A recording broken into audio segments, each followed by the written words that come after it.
هذا البحر لي، هذا الهواء الرطب لي،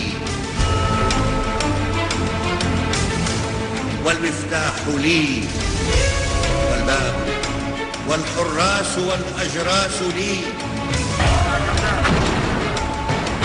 وقصصة الورق التي انتزعت من الإنجيل لي، والملح من أثر الدموع على جدار البيت لي، هذا الرصيف وما عليه من خطايا لي، وهذا الاسم لي.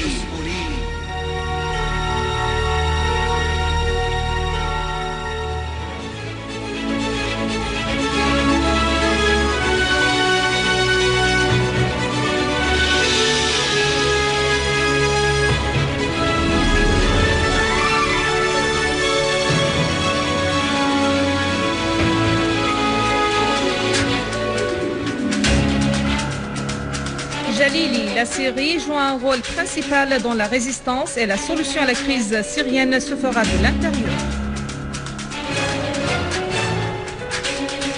À New Delhi, importante manifestation de solidarité avec la Syrie et Larijani condamne l'agression israélienne contre Jemraya.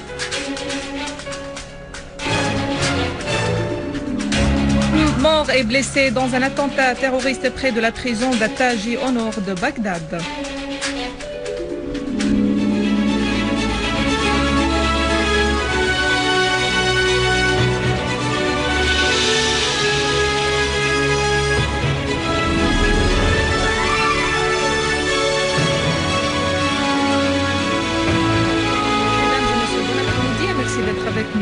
Le secrétaire du Haut Conseil iranien de la sécurité nationale Saïd Jalili a affirmé que la Syrie joue un rôle essentiel dans le soutien à la résistance, insistant qu'elle est la citadelle qui résiste au régime soumis à des règlements avec l'entité sioniste.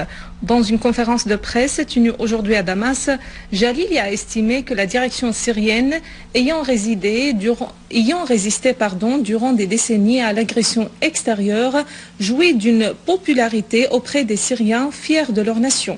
Il a ajouté que le rôle syrien était primordial dans toutes les victoires de la résistance sur l'entité sioniste. Cet ennemi a planifié un complot contre la Syrie pour couvrir ses défaites et semer les divergences entre les pays du monde islamique. Jalili a ajouté que la Syrie, peuple et direction, a défendu leur cause. C'est pourquoi elle fait l'objet des plans de l'ennemi qui veut se venger de ce pays, mais il regrettera très prochainement son agression. L'Iran, dès le début de la crise syrienne, a affirmé que la solution naîtra uniquement de l'intérieur du pays et ne pourrait se faire par la destruction de l'infrastructure de l'État syrien. C'est le dialogue national qui est la seule issue à la crise, a réitéré Jalili, en affirmant que l'Iran fera son possible au sein de la communauté internationale pour soutenir la Syrie face à l'agression israélienne. Abordant le programme politique proposé par le président Bachar el-Assad, Jalili a indiqué qu'il serait la bonne base du dialogue national, exprimant son souhait que ce dialogue aboutisse rapidement à des résultats positifs pour la Syrie, ajoutant que l'Iran profitera de sa position au sein de la communauté internationale pour soutenir la Syrie contre l'agression sioniste. Enfin, Jalili a précisé que l'Iran défend le droit à l'usage pacifique de l'énergie atomique, mais s'oppose fermement à la prolifération des armes nucléaires dans la région de Proche-Orient et appelle à en faire une région exempte de toutes les armes de destruction massive. À Téhéran, le président du Conseil de la Choura iranien, Ali Larijani, a condamné l'agression israélienne sur l'un des centres de recherche scientifique dans la campagne de Damas, affirmant que les événements en cours s'inscrivent dans le cadre des complots visant la Syrie et afin d'ouvrir la voie devant l'entité sioniste pour effectuer de telles agressions. Larijani a insisté au cours d'un contact téléphonique avec Mohamed Jihad el-Laham, président de l'Assemblée du peuple, sur le fait que le peuple syrien sortira vainqueur de la crise en suivant la ligne de l'affrontement et de la résistance.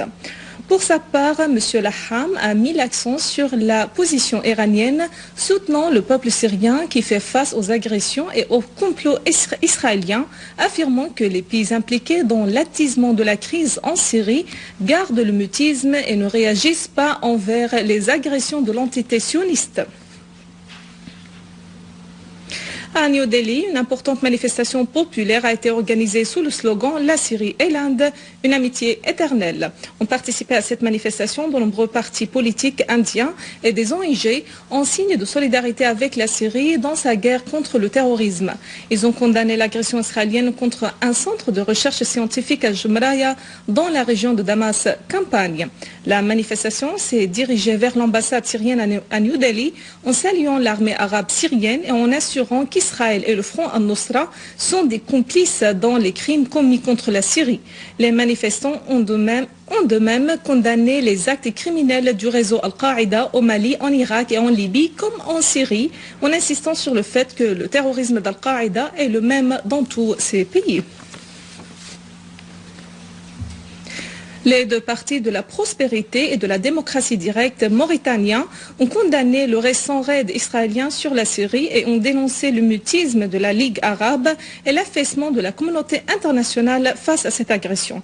Les deux partis ont affirmé que le raid sioniste lâche dévoile l'unité des fondements et des principes et des objectifs des gangs terroristes armés avec l'entité sioniste, les pays de l'OTAN et les milieux réactionnaires arabes, dénonçant la politique de deux poids deux mesures suivis par les États-Unis et leurs alliés dans la région. Les deux partis mauritaniens ont appelé les forces panarabes et nationales actives sur la scène arabe à affronter les tentatives de sabotage systématique auxquelles est confrontée la nation arabe, renouvelant ainsi leur solidarité et leur soutien avec la Syrie face à cette agression sioniste odieuse.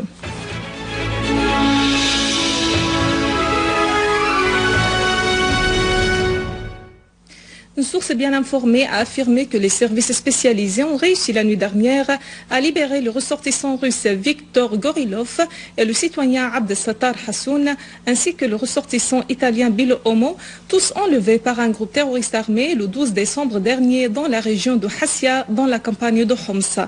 La même source a ajouté que Gorilov est diplômé en génie et travaille dans la compagnie de Hmeisho et l'usine d'acier à Alep, alors que Hassoun travaille comme interprète avec l'ingénieur Gorilov.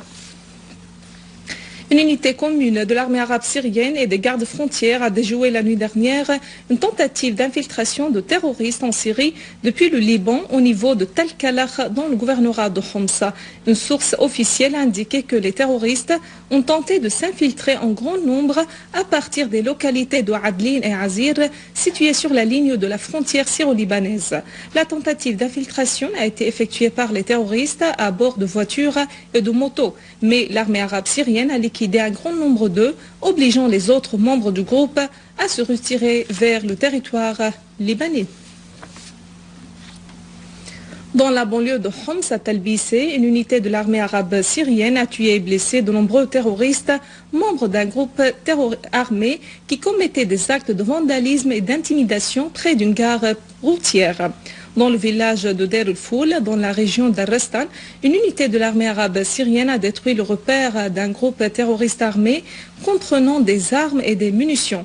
Elle a aussi détruit plusieurs véhicules équipés de mitrailleuses lourdes. L'armée arabe syrienne a poursuivi aujourd'hui son ratissage de la ville de la localité de Daria dans la banlieue de Damas. L'armée arabe syrienne a en fait rétabli la sécurité dans plusieurs quartiers de Daria. Une source haut placée a déclaré que les quartiers s'étendant de la corniche passant par la mosquée Al-Hassan et Al-Hussein, l'hôpital Ashraf jusqu'à l'école privée d'Al-Hikma ont été libérés des mains des terroristes. Il est à noter que des tunnels ont été trouvés près de la mosquée As-Sadiq al-Amin. Ils étaient utilisés par les terroristes dans leurs attaques contre les bâtiments publics et les biens privés à Daria.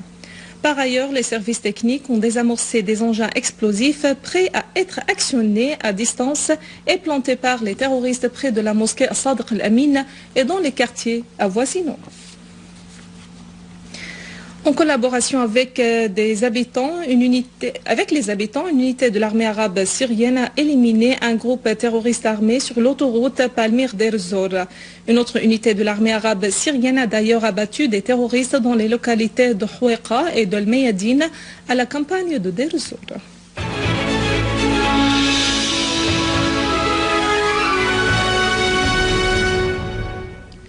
En Irak, un attentat suicide a eu lieu près de la prison d'Attaji au nord de Bagdad, faisant nombre de tués et de blessés. À Kirkouk, un homme armé a assassiné 4 personnes un jour après la mort de quelques 33 personnes dans une attaque qui a visé le quartier général de la police dans la ville précitée. Au Mali, l'armée française a mené une série de raids aériens dans la région de Kidal, au nord du pays, qui est considéré comme le dernier bastion des groupes armés près de la frontière avec l'Algérie. Des sources françaises ont indiqué que la région de Kidal, située dans le massif des Ifoghas, pourrait être l'endroit dans lequel sont détenus les 7 otages français au Sahel.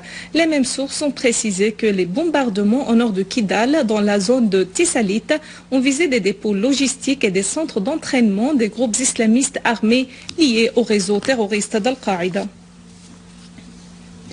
Les élections législatives se sont déroulées à Cuba hier pour élire les 612 députés du Parlement. L'ancien président cubain Fidel Castro ainsi que les membres du gouvernement ont participé au scrutin. Le président Castro a précisé que le peuple cubain a effectué une importante révolution marquée par l'histoire et il a résisté à l'embargo au cours de 5 décennies sans relâcher les bras. Selon la constitution cubaine, le nouveau Parlement élira les 30 membres du Conseil d'État qui désigneront le nouveau président cubain le 24 du mois en cours. Avant de clore ce journal, un rappel des principaux titres. Jalili, la Syrie joue un rôle principal dans la résistance et la solution à la crise syrienne se fera de l'intérieur.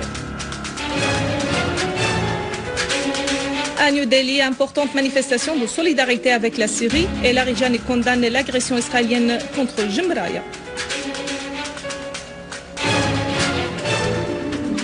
Mort et blessé dans un attentat terroriste près de la prison Attaji au nord de Bagdad. Mesdames et messieurs, c'est la fin de notre édition. Pour la revoir, visitez notre site web syrienonline.sy. Merci à vous, merci à toute l'équipe de rédaction et de technique. Au revoir.